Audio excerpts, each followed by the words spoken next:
How are you sleeping during this pandemic? Our sleep patterns can impact our eating.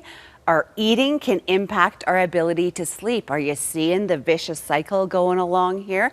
Andrea Hallwagner, registered dietitian, joins us this morning to give us some tips, Andrea, because so many people we're hearing from all the time, every day, having trouble sleeping. So you say, let's start by looking at what you're eating.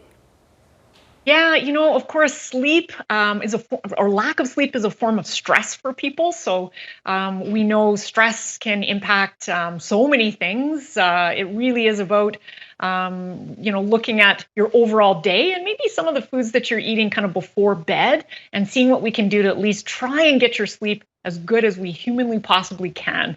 What is it we should avoid eating before bed? So first thing to keep in mind is really large meals can make it difficult for us to sleep. And partly that's because, of course, our digestion can be impacted. We can be more prone to heartburn as we're laying down.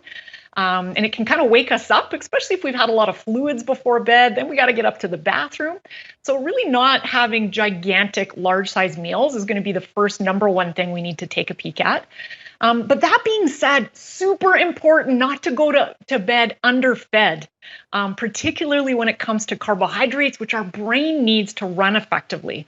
So if you're not eating enough carbs or following a really restricted carbohydrate or a chronic kind of calorically restricted diet, we find that that'll impact not only the quality of your sleep, but also it may wake you up throughout the night because your brain is looking for what it intuitively wants as an energy source, which is carbohydrate.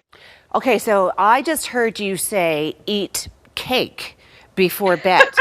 So that's how I interpreted that. I suspect, though, you may have something else in mind.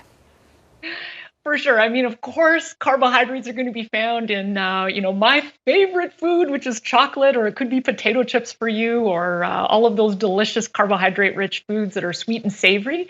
And certainly there's always going to be room for those. It's never about eliminating those items.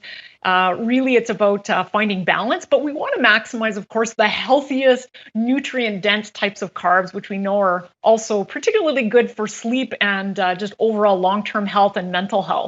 So we're talking about whole grains and your fruits, your veggies, those types of things. Interesting they don't go to bed underfed. And I'm wondering how the fasting plays into that. If we don't have enough carbohydrates in our brain throughout the day over a kind of chronic long-term restriction, our body is designed intuitively to run on carbohydrates as an energy source. So your brain needs a good 100 grams of carbohydrate a day to run effectively for the neuro system in general. And so if we're only getting, let's say, like 10 or 20 or 30 grams of carbohydrate as a whole following a really low carb diet, it can impact your sleep. So if you're, reducing your carbohydrate intake, that's fine, but don't take them all out. We do need some, especially if you're finding that your sleep has been affected. Try adding some additional carbs in your day, especially a little bit before bed, and see if that might actually help you out a little bit. Interesting. So it's not the fasting, it's the carbs that are the most important factor to do with carbs this. And calories in general. It's kind of both of those things. So even if you had enough carbohydrates, but let's just say you just didn't have enough calories, that can also impact your brain because your body's trying to figure out, why are we in a starved famine state? It's a form of stress for your body.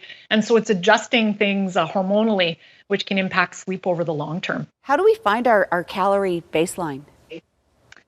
Oh, you probably just want to work with a registered dietitian because, of course, we are the nutrition experts that can really help you customize how much you need in a day. Certainly, really looking at your overall food intake is important.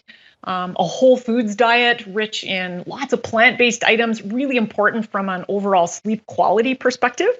And Leslie, you might be curious to know, there's a couple of key foods that have actually been shown in research to be sleep enhancing. Okay, what are those? So I got a few of them on my set here to point to. The first one over here is actually sour cherries, if you can believe it or not. Sour cherry juice and cherries. These are just canned cherries that I got in a jar because, of course, we're in the middle of winter here. Those can be good things to have maybe as a bedtime snack. Maybe you could put a little yogurt in there, make a little parfait, really delicious kind of sweet dessert that also might enhance your sleep. We know there's been some research on milk, so you can think of maybe your grandparents suggesting a cup of warm milk might be a good thing before bed, and there is some research to support that. My favorite way to do that would be putting just a little pinch of brown sugar and some pure vanilla extract, and I make kind of like a warm, cozy vanilla milk. If I know it's kind of been an ampy day and I need to, transition into good sleep. That's a really good idea. You got all this on your website, Andrea? Absolutely. You can go over to healthstandnutrition.com and read the whole article on all the foods and everything you need to know about sleep. Okay, so some good tips there, but you're making that warm milk. It doesn't sound like the childhood warm milk. You're making it sound really delicious. Eating and drinking before bed can have an impact on the quality of your sleep. Healthstandnutrition.com is Andrea's website. She's going to give you all the info that you need about that.